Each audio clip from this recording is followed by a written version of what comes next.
Got to turn the camera on. What's going on, guys? Welcome to Submission Fishing. As you can see, not at my usual place. I'm actually out of Florida right now, so I'm not at my normal studio in Carlsbad. Got some little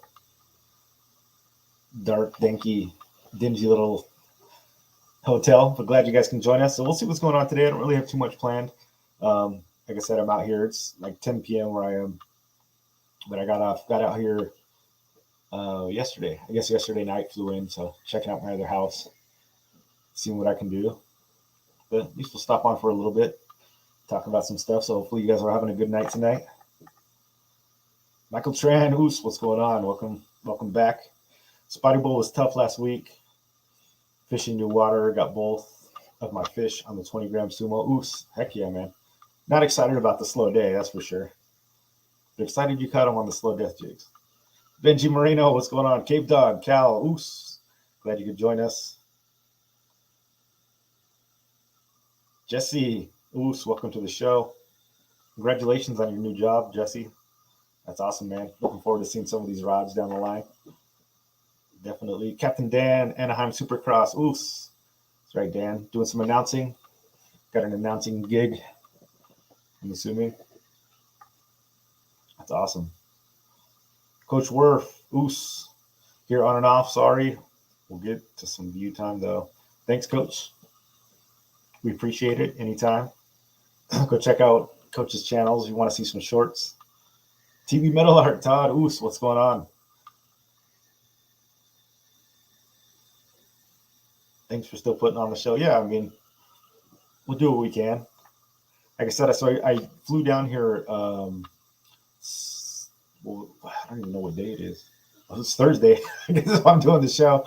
So I flew down here Wednesday. It's funny because we could talk about tides a little bit and stuff later, I thought, which would be interesting. So, because I came down Wednesday because I have a house here in St. Augustine, Florida that I bought last year. And we've been using it as like a vacation home and renting it out, stuff like that.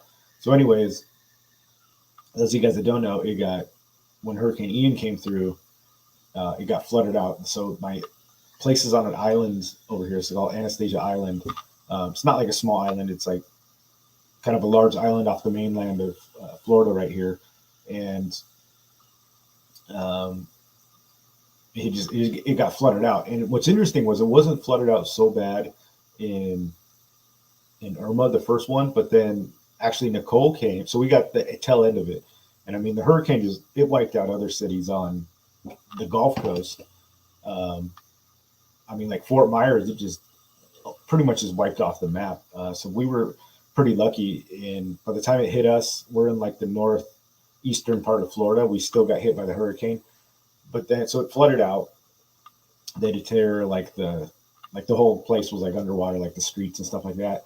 So then we had a company come in and I started doing the dry out stuff like that. But then Nicole, there was actually another hurricane that you didn't hear about. Hurricane Nicole came like a month later or something like that. Maybe it was a few weeks later, and it wasn't as devastating as far as like the winds and stuff, but the flooding was actually a lot worse. So what happened was the king tide came through. That's what I was talking about, like the tides and stuff. And it was like a 9-foot tide with the wind and everything. And then it like double dipped and like trashed the house again. Luckily, we didn't build it. Like some people were building back in the neighborhood.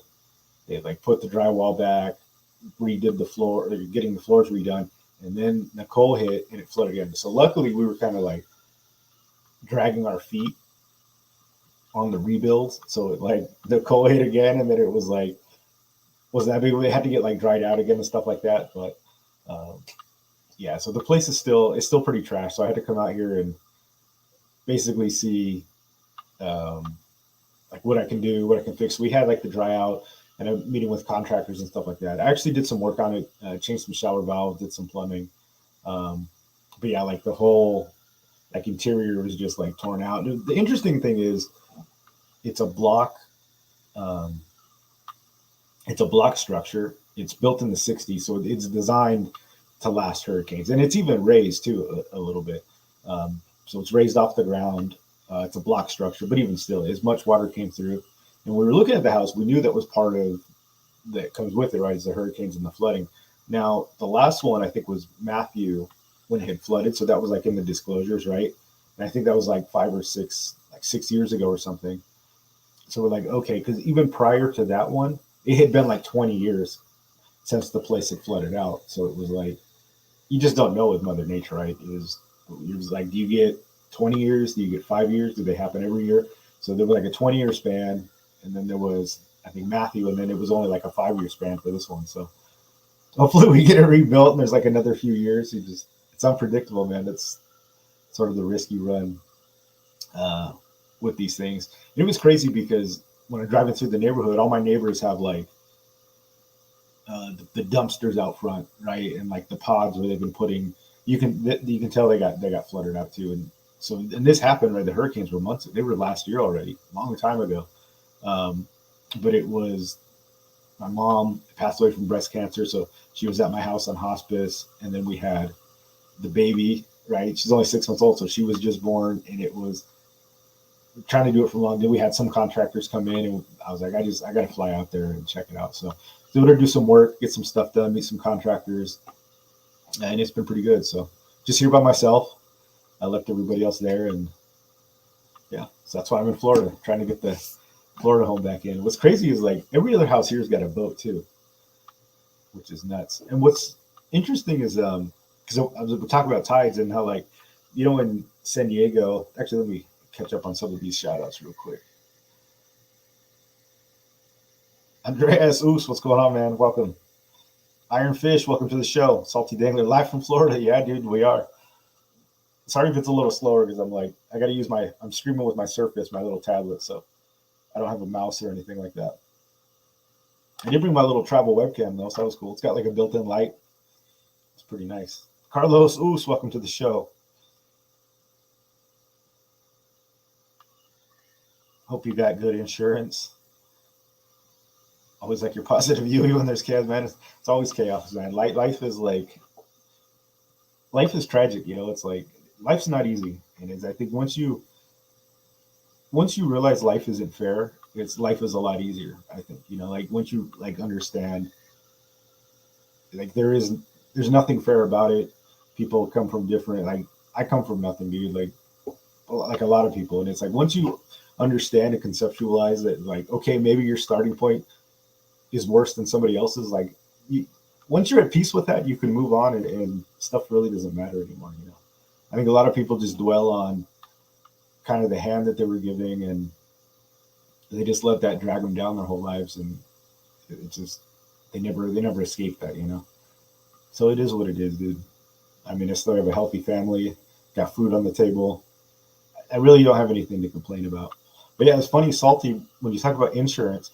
So here in, like, you guys want to hear about insurance, but like the insurance is different here because of course, like the cost you get, like it's never enough, right? So they give you a sum, and then once you start getting bids and estimates, then you like have to get more money in the supplement. So they give you like as little as you can. But in Florida, by law, the money goes to your mortgage company, and then the mortgage company gives you the money. So I guess it's like a fraud protection thing. I know that doesn't exist in California because I've dealt with stuff out there, but like, so the mortgage company gets the money from the insurance, but they don't give you the whole thing. So your mortgage company gives you like 20%, right? So this has already happened. So they give us some, we already spent tens of thousands of dollars on just on the demo, getting the walls taken out, the floor, the tile, getting it dried.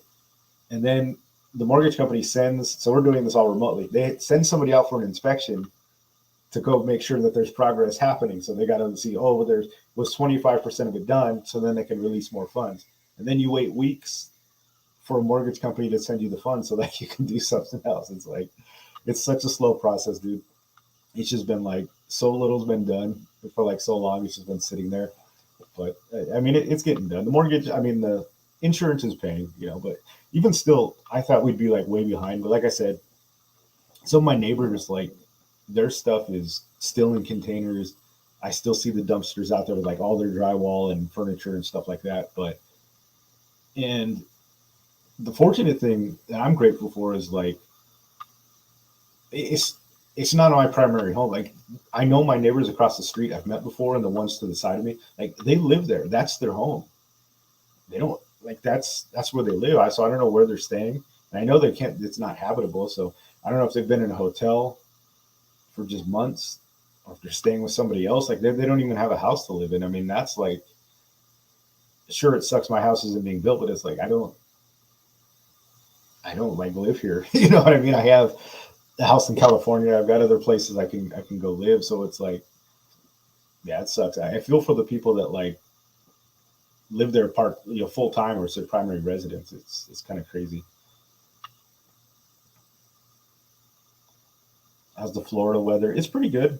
Honestly, it's a lot like San Diego. It was raining when I flew in yesterday, but it's been like the mid 60s. Pretty similar, to be honest with you. A little more humid. About to test that 20 gram on the end of the Jetty Newport. Heck yeah, dude. Get it bit. Dang, man. Yeah, I will. I mean, we had an abatement company come out. So they went out, they tested the drywall for asbestos and all that other stuff. And then, they sprayed it for all the mold and chemicals and all that. So, yeah, they put the dehumidifiers in for like weeks, all that stuff. Yeah, keep track of the hours of work, the techs they use, recommendation teams do a great job, and take pictures of the areas repaired. Yeah, it's good advice. Pictures are key, and check before they close up and make sure it's all dry and no moisture is there. Yeah, we've been sending pictures. We have videos. So one thing that's cool is we do have a friend. So Jessica's friend is one of our. She was actually our lender. She was one of our lenders for this place, and she knows my wife from San Diego. So she used to live in San Diego, and they worked out together. My wife used to teach CrossFit, so she was part of her like CrossFit. They were good friends when she was here in San Diego. Then she was from Florida and then moved back here to St. Augustine years ago. So it's like we have the connection. So she's been a great help. And so she comes in, and so she's in the real estate game too. So she can come in. She comes into the house. She's been sending us videos, and so we do kind of have like some eyes on the ground here, which definitely does help. But yeah, man, that place is still trashed. I went in there and like actually changed some shower valves and some angle stops. Did some of the work I could, just to get it going a little bit. But we got a lot of contractor quotes, so hopefully we can get the thing moving now. Especially once the busy season comes in. We've been using it, as like an Airbnb when we don't stay here. It's been doing pretty well. Life's like yo-yo fishing. It's a grind and it pays off time to time. Yeah, man, right? You forget about all the bad times when you catch one, right? You'd be over there fishing and grinding for hours, or like have you ever had those days where you fish? Like this happens in deep sea fishing where you go out there for I've been on like all day trips where you're like 6 hours in, dude, and it's like nobody's caught anything, nothing's happened, and then suddenly you just find that spot and you catch one, you get the yellowtail or the bluefin, and or you get a couple, and so you limit, and it's only like the end of the day. Me and Jessica went on a trip like that once where we drove and drove and drove, and it was like a day. It's supposed to be a day trip, but we were out there like 18 hours, and just like 6 hours in, nothing. And we're like 8 hours into this trip, and just nothing's happening. And then they found this patty, and it was just like absolute chaos. It was yellowfin, Dorado. I think it was like 2 years ago. Just throwing them in the boat, like it was crazy, and it was like you forget about that whole garbage like 8 hours before it. And in the end, you're like, oh, that was such an awesome trip. That was so great. It's crazy, man. Once you hit that grind, you forget about the grind, and then you worry about how great it is. Yeah, it was interesting because, and then I was thinking, so, one thing I wanted to talk about was, because it reminded me of tides, and the tides and how they affect fishing and stuff like that. And it was interesting in Spotty Bowl. It was actually a king tide going on last weekend for the LA Spotty Bowl, and there was the SBS too. Actually went and buried my mother at sea this Saturday when the SVS was going on. We dumped her ashes out there at Point Loma, and the big tide was ripping and stuff like that. And it was a good time. But it was interesting to see how you can tell people that understand, because like the people that did really, really well, like uh, Chad won it, right? I saw a little bit of the show yesterday. He had a big bag, and some of the masters that did really well. I know I was listening to it when I was driving, so I don't have like all the details, but there was like a lot of 70s towards that top half, and at the bottom there was a lot of people that skunked. So I know I was looking at like the in the forums and the chat, the Discord for the LA, and it was like there was a lot of people that just really didn't get any fish at all, you know, and then there was people that just got giants, got huge bags, and it's just shows you that like knowing the tide and putting in the time pretty much makes all the difference. Now, it would be interesting to see if they all caught them at the same time or if they positioned themselves different. But um, that king tide, man, it can be brutal. It rips so hard, and if you're not prepared for it, it can definitely lead to some skunk days for sure. Um, and I'm wondering if they hit the quote unquote golden times, which is like for those of you guys that don't know, it's supposed to be they say 2 hours from high, like that 2 hour you have high tide, then you have low tide. It's the 2 hours kind of on either end. So if it's at like high tides at 10 a.m., your best times would be like 8 a.m. and then 12 p.m. You know, the 2 hours on the sides of those tide windows. And if it was on low tide, same thing. Say if low tide came at 5 p.m., it would be 3 p.m. and then 7 p.m. So again, that's one of those things that I don't. It's a good like rule of thumb, but it's definitely not like I don't think static. King tide, I just go clamming instead. Yeah, a lot of people like in Carlsbad, they go out to Terramar, the secret spots with Captain Dan calls the secret spot there. He lives like right near Terramar Beach. But yeah, you can do. It's crazy because you can like walk way out there and see kind of like all the sea urchins and tide pools. It's really cool actually, and you can see and they like the grass. There's like the eelgrass and stuff that grows and it kind of like lays over on itself because the tide is so low, and you can like walk way out there, and it's cool seeing like the geography of the ground when it's all dry and like that -3, -5 foot tide goes in because you don't get it very often. You actually can see like, oh, I totally see where there'd be fish here in the surf, you know. And then when the water comes back up, it's a totally different ball game. But it's really valuable to like visualize this. If any of you guys have never like gone out to a surf at really super low tide, I encourage you to go do it. So when the king tide recedes again, and you're into like surf fishing or want to get into it, like I'm not a great surf fisherman, but I like to go out during that low tide and just survey the ground, man. It's like you really learn a lot about what the structure looks like and where the holes are. Of course, during surf fishing, that always changes because the tides and the waves actually change the structure of the ground, like physically just move it. This is pretty crazy.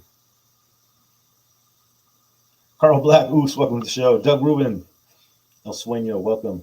Glad you could join us. The water movement wasn't that bad. Oh, interesting, because the tide looked pretty big. But if it was a long, I didn't look at the time between the tides. I mean, sometimes it's like there's more hours. So if it wasn't that short of a swing, it could have been not moving out that much. I fished Ohini once. Looked like someone pulled the drain. Yeah, man, it's cool to see. I think it's definitely interesting. I wonder if any halibut stay in those little pools chilling out until low tide. I think they sink back in. I don't think they're like. I could be wrong. Maybe if they get stuck there, but I don't think they like. I don't know if they're capable of surviving in the. Like just hovering there. Maybe I don't know. That would definitely be interesting. What's crazy is like. So here in Florida, talking about like tides and fish in the mud, because one thing that got me thinking about it. So when I'm driving to my place here on the island, right, like you go over this little bridge, you literally, Florida is flat. Like in California, it's crazy because the water, everything is like cliffs, everything is elevated, everything's lifted. California is so rocky. Like when we have high tide, it's like the tide it comes up on the beach a little bit, right? Or it came over the seawall over at Ocean Beach. I think a couple of weeks ago or last week when we had the king tide, which is like unheard of. They had the hurricane was up north, and but even then, it's like maybe a wave or two comes over, but there's nowhere to really like go or walk or oyster beds. You can go to the shore. Like Florida is interesting because Florida is flat, like, and it there's water everywhere. There's the rivers, there's saltwater rivers, there's streams, there's fresh water, like, but it's like completely flat. So when the water comes up, it's like when you go over the bridges, it just looks like a normal bay. But then when it goes down, in like the Atlantic, it's super shallow. When the water goes down on a low tide, you look under the bridges and it's not dry, like it's wet, but there's no water holding it. It's oyster beds, like as far as you can see. Um, and he's like, you can just walk out there under the bridge, and then you find these pools. So there'll be pools where the tide had left, and there's actually like fish in there. So it's like it's totally crazy.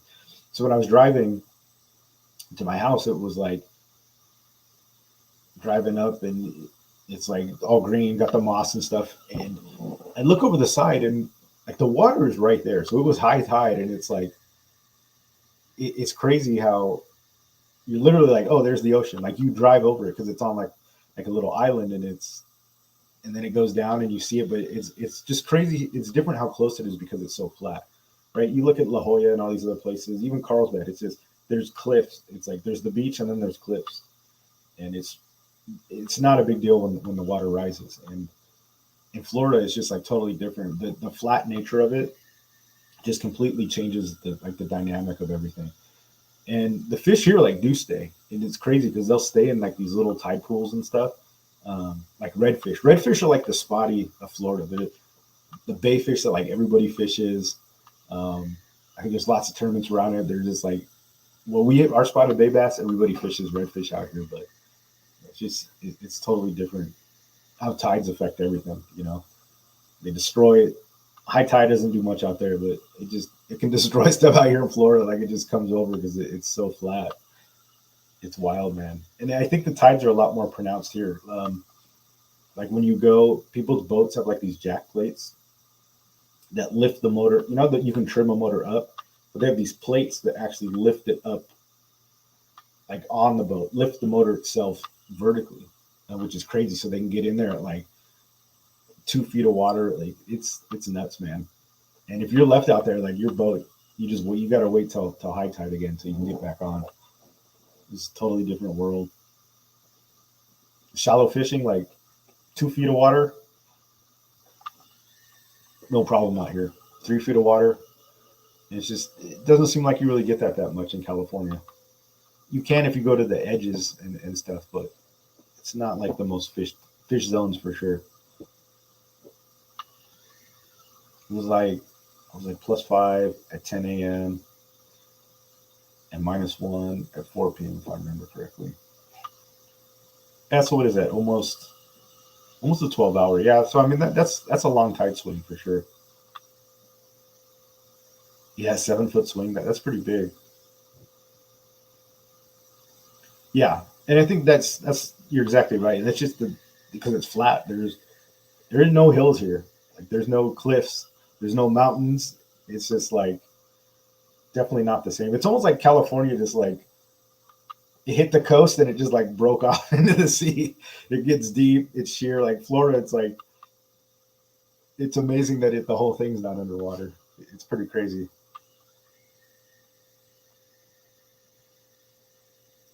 I was at Alamitos last year on a 9-foot tide swing and also got stung. Yeah, the tide swing is tough, man. Yeah, San Diego was a 9-foot tide swing. Yeah, it's crazy. It was like 2 weeks ago. I went over to Liberty Station, and when I launched my kayak, there wasn't even like there wasn't even a beach. You know how you have that little ramp that goes down? I had to launch it right there, like halfway through the ramp, because the tide was so high. And by the time I got back, it was like you can see, how they had like those octagonal pillars like to the right of it. It's like debris or something. I don't know if they're like covering up some like the drainage pipes or something, but it was like exposed way out there. It was crazy. And that was a rough day too. I had a rough day fishing that day. I don't know if it's the dirty water, um, or just, I think a lot of it is the fish. They have to work so hard to stay when you get those huge swings. I think the key is finding going into docks or areas where the fish are a little more protected, because when it's the tide is that brutal, you got to think these fish have to swim in it, otherwise they just get taken out. So they're constantly just, when it's a big short swing, they just swim and swim and swim and swim, and it's really hard for them, I think, to eat anything. They just take so much time just trying to stay where they are, especially if they're in the grass. These are places that they hide, right? The sand bass, the spotted bay bass. I mean, realistically, it's called the spotted sand bass. I mean, we call it the bay bass, but I think its technical name is the spotted sand bass. So it lives at the ground, and they exert a lot of work, man. That big tide just makes them work. And I think the last thing on their mind is wanting to eat. I think if you can find these kind of more calm spots where the water moves a little bit less, that's where you have the luck with them. But yeah, trying to fish in the open, it's so hard. Not only that, you got to contend with just the weight thing, getting your lures down, and that's a whole nother thing too. I've thrown jigs, like 40-gram jig, where it goes in and it just like it takes off. It's 30 feet down the side by the time it even hits the bottom. It's like almost impossible to fish. Yeah, I'd definitely be curious to see where those guys were getting after it. Mission Bay looked like it was going. Yeah, it was crazy. It's pretty cool though. I just stayed away from it all. You didn't go for didn't get in on that spotty action. Some people found them in the back of the bay. Yeah, I mean that makes sense to me, because that's where you're likely going to get probably the least amount of movement. It's always the worst at like the mouth too, like wherever it's like the most narrow, because you got to think when the water comes in at the same, when the tide is rising or falling, it's the same amount of mass in the sea, right? Is opening and closing, except it's or going in and out. So wherever it's narrow, the current just rips because it has to force through there. You got to think the same volume has to go through the same area. So if it's coming in or going out, and once it gets narrow, like it doesn't stop. So if you have the whole bay, say you have San Diego Bay, I don't think is bad, but like Mission Bay, for example, you have all of Mission Bay, the whole thing is rising. And then when it starts to recede, it only has that one channel that it goes out of. So the water just like, you're compressing literally this 90% of it down to just one little jetty, and it all has to escape at the same time. So it's like whenever you're by like the openings, even like by the bridges and stuff, you'll experience this too. Wherever it like narrows down, you guys, if you're having a tight swing and you go like underneath the bridges where it narrows down again and they've got like those slats, it's crazy how you'll go like in front of it coming out, and then you hit those, you'll go under the bridge and suddenly it is like it takes off. It's crazy.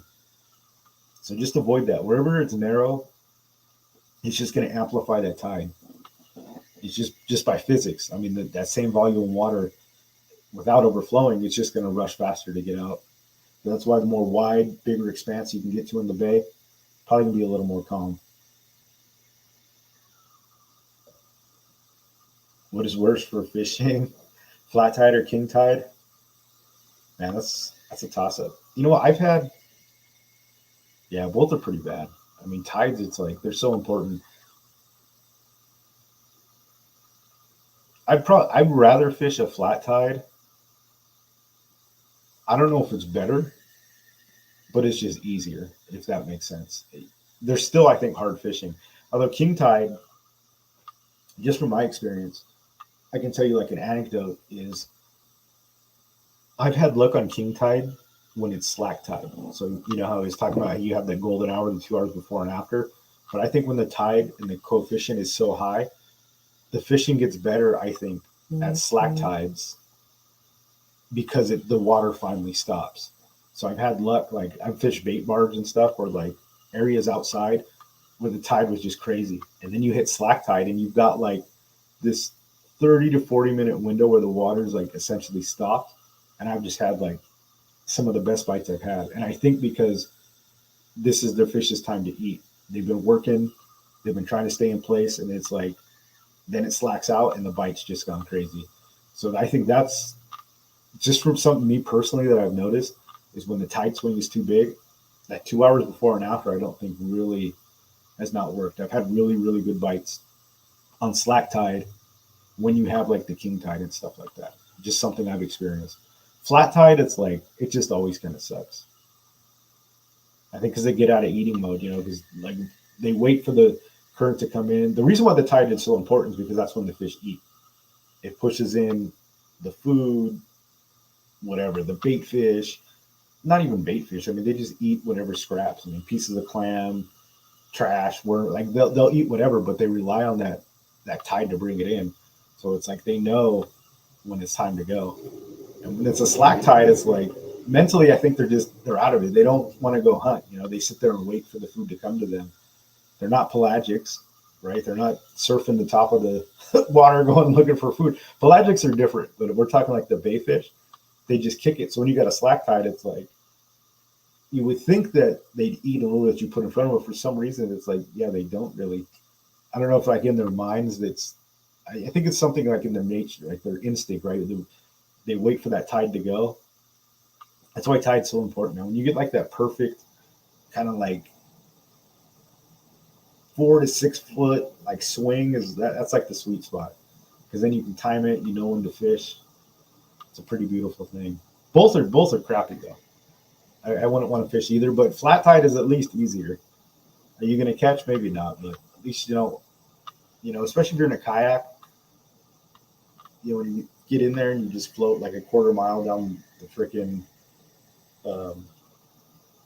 down the bay. Because I went out there, like I said, a couple of weeks ago with the king tide, and I went to America's Cup. I launched from Liberty, and then like I came out of the mouth of America's Cup, and that's when the tide was like just going full swing, going out. It was an outer tide, and I just was kind of drifting, like casting and stuff. And I was like halfway to the boat launch already, and I was like, I swear it was only like a few minutes. And paddling back, it was terrible because I was just paddling my ass off, and it was like I don't think I was getting anywhere. It took me so long to get back, and it wasn't even that far. But it was just like so miserable just going against the tide. I timed that one really bad.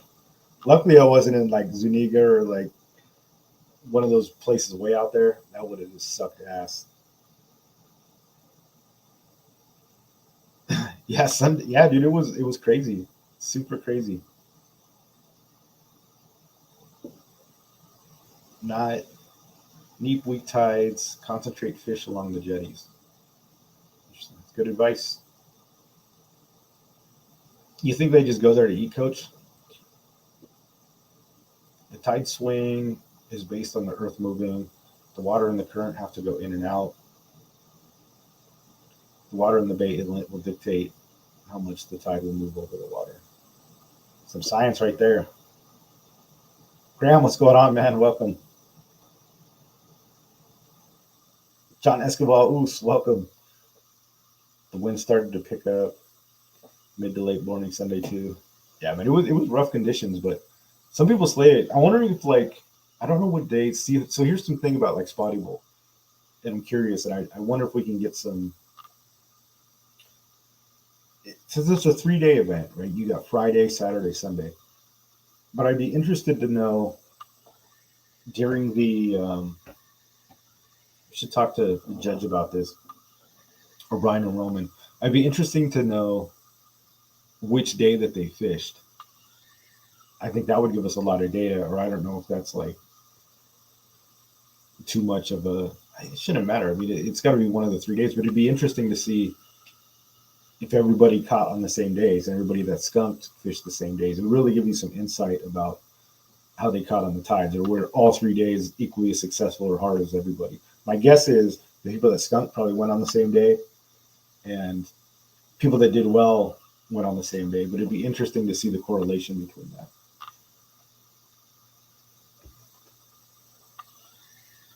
That's why the jetty fishermen hammer the sargo on the neap tide. think they used the lack of current to hammer the food along the rocks. That's interesting. That makes sense. It's also easier to fish too, so that's a double win. I'll have to keep that in mind. Keep that in mind. Yeah, tides are a bitch, man. They're either your best friend or they're your worst nightmare. They either destroy your house or they prevent you from fishing, or they help you catch fish. Depends on how you look at it. And I skipped right over. I did have some notes here that I wanted to talk about too. There was a couple things just in the news wise that I wanted to address, just as far as like safety. There was somebody, you guys, when I posted that reel of me losing my phone on Instagram, it was pretty funny, and I was seeing some people were saying, "Oh, you should have jumped in. Just get your phone. It's in the bay." Something like that. But and I don't know if I can link this, but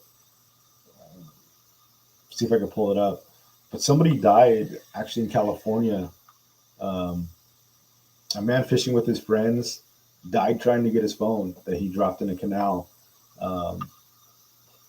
Instead, a man fishing with his friends died after diving into a canal to receive a dropped cell phone, California authorities said. The man was fishing with two friends in the canal in the north side of Riverside County on Tuesday, January 24th. Riverside County Sheriff's Department said in the news release, he dove into the canal after dropping a cell phone and became submerged underwater for an extended period of time, the Sheriff's Department said. Said he didn't even resurface. When the man did not resurface, his friends called 911, according to the Sheriff's Department. Deputies said they searched the area where the man dove into the water, and they couldn't find him. And then the following day, they found his body. But this was a guy that was fishing. He lost his phone and he jumped in for his phone. He thought he can get it, and cost him his life. And just because there was some people were kind of saying that. And I know the river, the channel I'm going through, I'm sure the water was like much more pronounced than like bay fishing, but it's just a phone, man. Like you don't got to go in unless you're like an experienced diver and you know what you're doing. I think it's okay, but just diving in after something, you just got to think about those things. If you're confident, you've got the experience, go ahead and do it. In the bay, probably not that big of a deal. I don't think we can conflate the two things with, the Riverside Channel. I'm sure it was just cooking and ripping, but just things you got to think about. And then Graham told me, he sent me the story, I think last week, about some guy in Hawaii. I don't know if you guys read that one. I'll see if I can put these links in here. Like I said, I'm on my tablet, so I can't really point and click. But a guy in Kona, Hawaii, he got pulled over like fighting a tuna, and I guess it was like tied onto a belt, and it just pulled him in, and it was like just actually pulling him around or something like that. So apparently he had the belt was like locked in, and for some reason I don't know what that thing is. Like I don't know if it was somehow they clipped the reel or the rod to the belt itself. I haven't seen that unless the reel. I have seen reels with the hooks in it, usually for trolling. If you guys know what I'm talking about, there's like little holes in it, and then you can put it on the edge of the boat so you can troll on like a sport boat. So I don't know. Those are what they hooked to the belt, but yeah, this tuna pulled him in, and they just couldn't find him. I mean, the guy just passed away. So that's two people just in fishing related accidents that have died in the last couple of weeks. So just keep that in mind, guys. Just don't get complacent, and just think before you do something. Especially we're on kayaks, even shore fishing. I don't think the guy that jumped in for his phone, I don't think they were on a boat or a kayak. It sounded like he kind of just went in from shore. I don't really know. But whenever you're near water, guys, just be safe. Even if you're fishing jetties, a rogue wave can come in, take your ass out, slam you on those rocks, and that current will suck you. Man, you get a rip current going back out, and you just never be heard from again. I mean, one of those waves can knock you out. The rocks are slippery. Kayaking, you can go over. Boating, you get pulled in by a fish. It's like, it's a dangerous sport, man. It's just, whenever you're dealing with water, it's dangerous. So just want to keep that, guys, in the front of your head. Just remember safeties. I know we do this for so long, And sometimes we forget about it. We just think you just go through the routine, but just think about these things.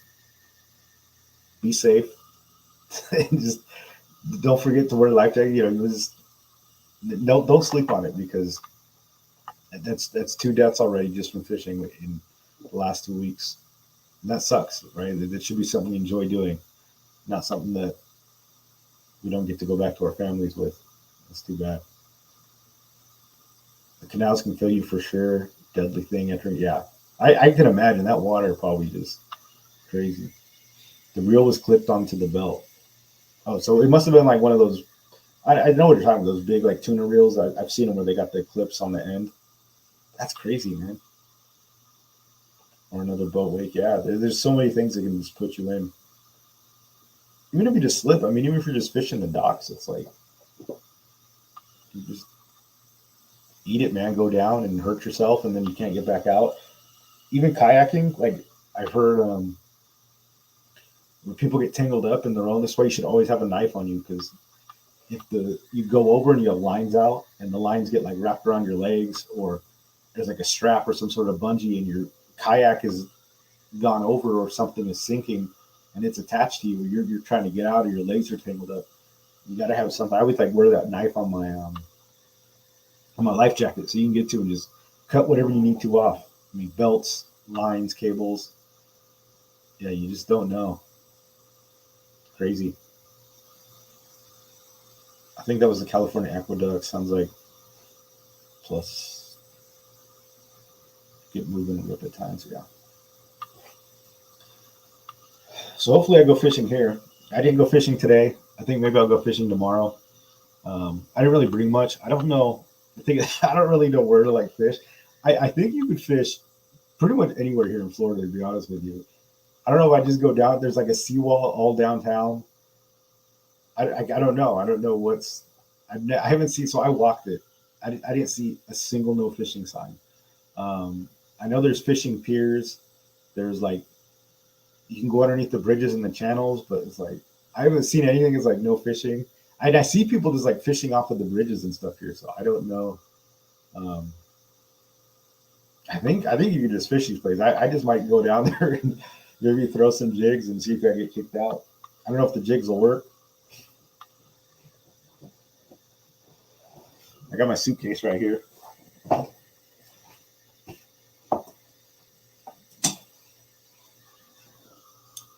got this bad boy. It's fit right in there. Took it on the check-in. So we'll see if it works. I don't know if I've used this. I think I've used this one, but I haven't caught a fish on it. It's like a 4-piece rod. Daiwa Megaforce. 10 gram to 40 gram. They just like my pen battle setup, so I came prepared. Maybe I just go bust it out tomorrow. And I brought fluorocarbon instead of mono. You guys will like that. Like Salty was saying, because they had that little can. I was like, if I could bring mono, but I got to bring that big ass spool now. So I just brought one of those little small dials of mono, which would be pretty cool. So yeah, I mean, we'll see what happens. We might go throw some jigs tomorrow. I go on the pier, but I never really have any luck on the piers. Just brought my backpack, got my assortment of jigs. Got some 20s. What we got here? 15. I don't know if I brought any 10s. Oh yeah, I did get a 10. Brought a 10 gram. We're gonna go toss them and see what's up. The thing is, everybody here uses bait. I mean, there are some artificial fishermen, but by and large, it's like, dude, you go to the tackle shops and it's all shrimp. It's like, but the cool thing is they have live shrimp, or they have like the live or the dead stuff, like the fresh dead. But it's just like shrimp is all they use here. It's just shrimp. Or like cast nets are legal here, so you'll see people throwing out the cast net, catching live bait. They just bring a bucket, throw it in the bucket, and then freaking use that. This is pretty cool. Just all the different laws and stuff. But I can't catch them on the jigs. That'd be pretty cool though. Get some redfish or some black drums. They've got to eat it. Muto, if you want to get on Discord with me, I can see if I can help you out, dude. That'd be helpful.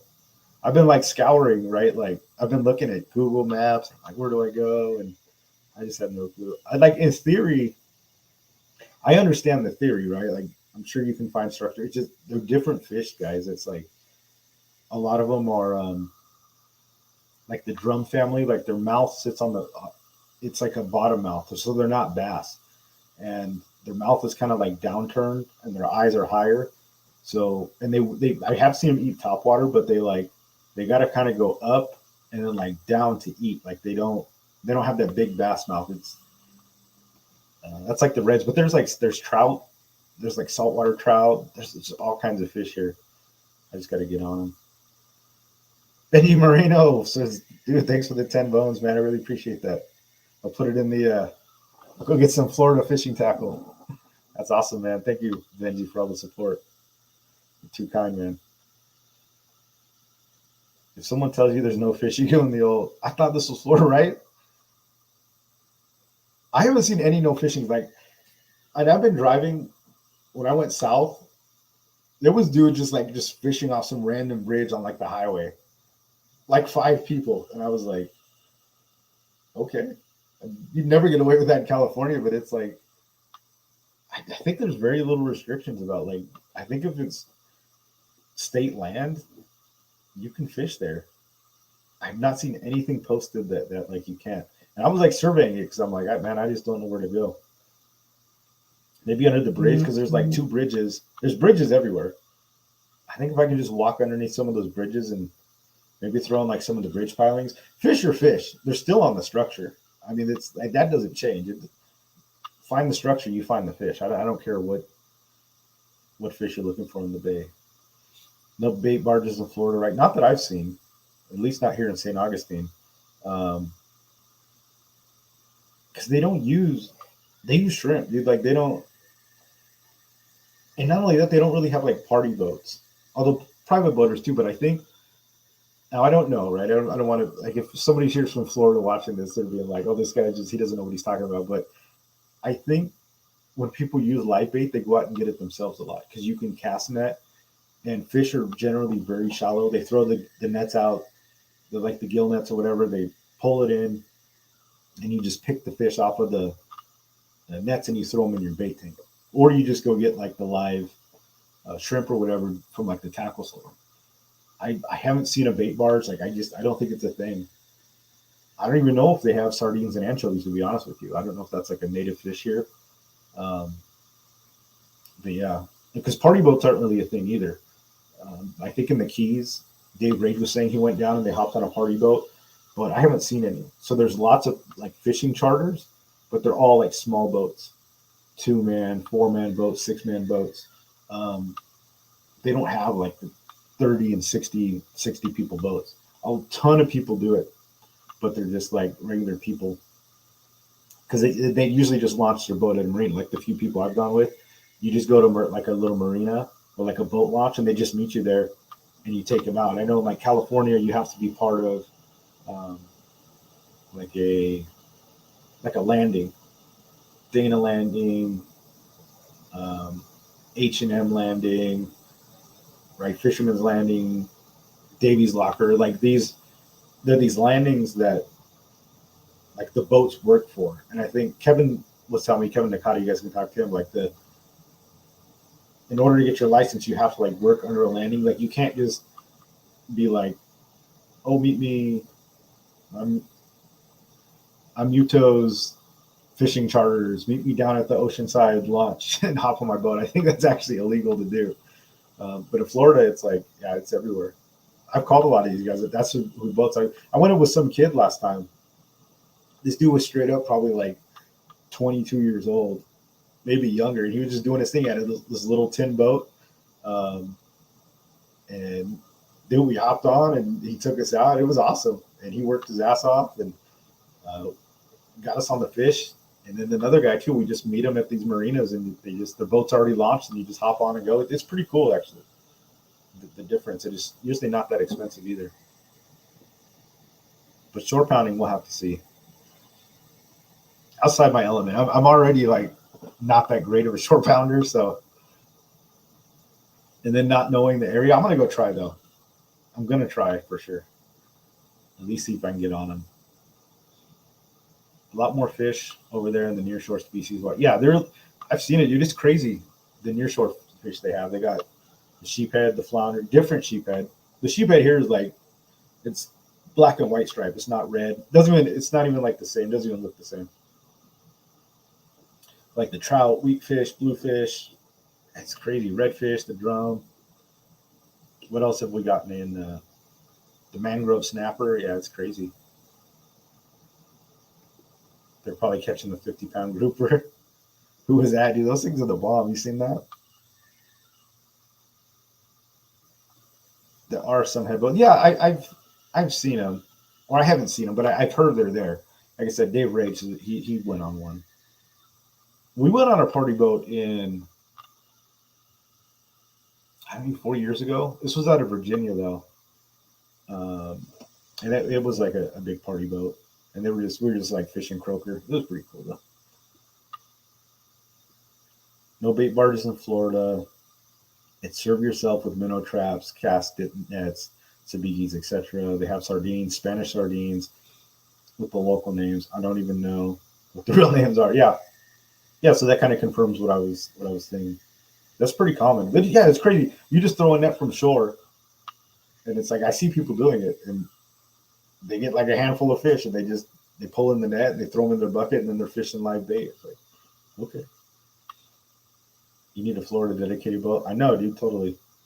Dude, like, no lie, boating is just like driving out here. I think there's so many bodies of water, but then like when you drive around my neighborhood out here, I think like every third house has a boat, and they're usually all fishing boats too. Everybody has boats. The boat launches are crazy. You see boats everywhere. It's just boating out in Florida seems like it's like driving. Like I think everybody just boats. It's just like what you do. Totally different. In California, it's like it seems like, oh, you got a boat. Everybody's like thinks it's all special. In Florida, it's like I think you're kind of expected to have a boat, especially if you fish. It's like everybody has boats. Crazy. Sheep there is a porgy. Ours is a wrasse. Oh, interesting. Yeah, I knew ours was a wrasse. I didn't know theirs was a porgy. Yeah, they don't even look the same. Interesting, they got the same name though. Go catch me some, the peacock bass. Yeah, everybody talks about the peacock bass. That's a freshwater bass, right? Yeah, but they have those out here too. Apparently, the freshwater game is like fire out here.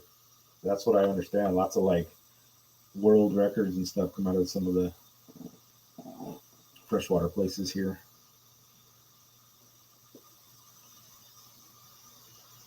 What tide do you personally prefer to fish? I tend to like rising tide. I have better luck when the tide is going from low tide to high tide. That's just me personally. I've had luck on the outgoing and stuff too, but if I had a choice, I'd probably go when the tide is coming in. So I don't know if that's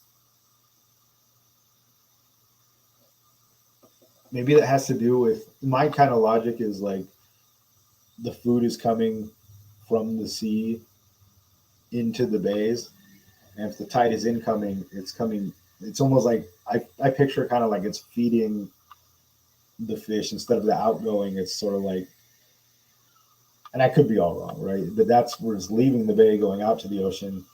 I don't really know. I prefer to do an incoming tide. That's just my personal opinion. Does your house have a dock? No, it doesn't. Not yet, Cal. But it's legit. Like you can see the water. You can stand up in the.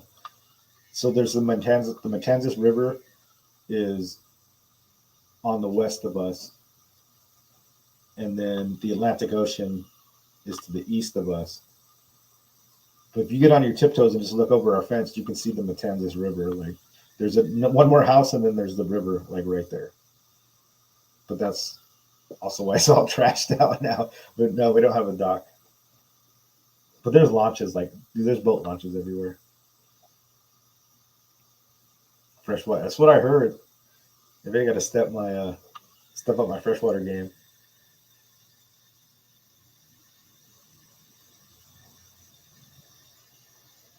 Tell you, dude, that's Dexter Worthing. What's up? Yeah, I know there are some of the guys that watch the show. They are from Florida.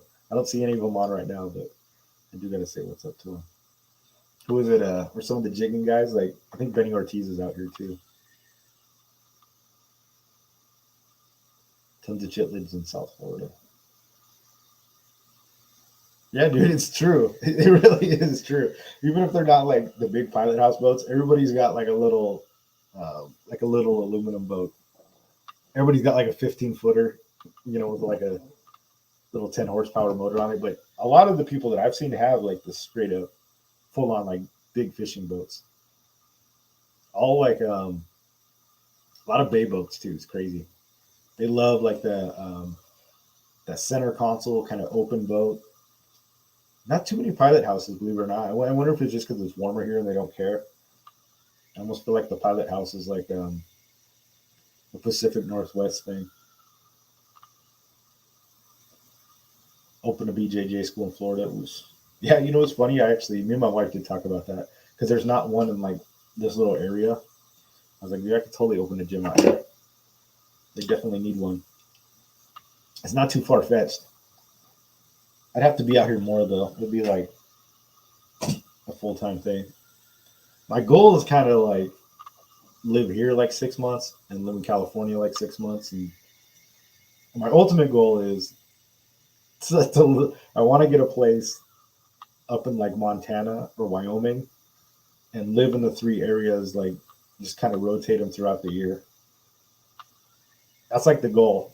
And then just, you can have all the different fishing and then like some of the hunting and stuff in between. That's the dream right there. But yeah, in the short term, definitely I'd probably be splitting some time more between Florida and California.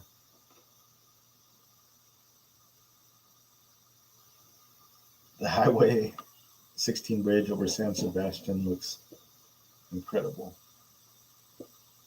Where is San Sebastian? Let's see here.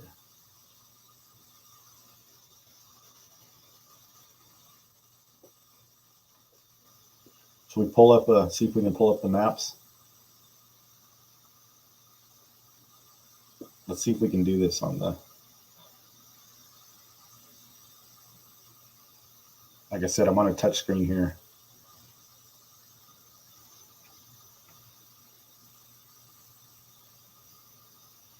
Oh, it's not too bad. So the idea is we just would have like, you would just kind of live, if you were like you lived in each one, like they're lived in homes, like you just leave the home kind of like as is, and then you just like go to the other one. You're not moving things back and forth. You're just kind of moving to each location, if that makes sense. Like you're not, like moving all your goods and all your stuff and your whole life. You're just moving yourself, but then having your own life, house and stuff like in one place. You know what I mean? If you were moving like everything, that'd be crazy.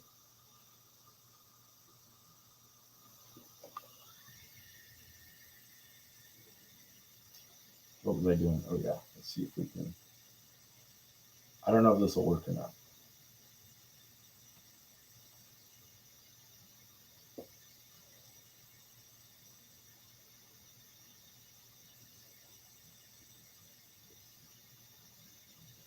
Can you guys see that?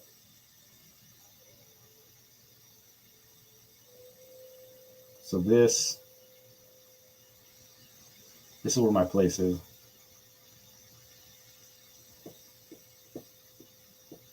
It's right on this island.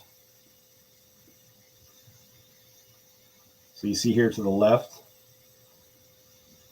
is the Matanzas River. And apparently that stands for massacre. I think that means massacre in Spain or something like that. Because apparently it like ran red with blood for like so many days after some war. I don't know. And then to the right there, that's all the Atlantic.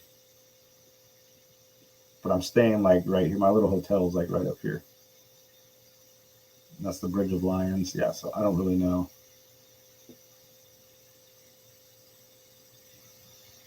I don't really know where to go. But that's kind of the area, Coach. Tons of waterways around here, though. And you got the St. Johns River, too. That's just a little west. That might be pretty good. Yeah, but I was thinking like either right here, kind of getting off into like the Bridge of Lions, and there's like a bunch of docks. Or down here, there was like another bridge. Yeah, right there. So those are the two bridges off of the island. I don't know. You have to hit me up in the Discord. Tell me what you think. Moving yourself is a lot. It's not too bad. If you're having extended stays, I think it's pretty. We'll see what happens. You could be right. I might just get tired of it. All right, guys. Thank you for joining. Hopefully it was a good show for you. Sorry I didn't have too much planned.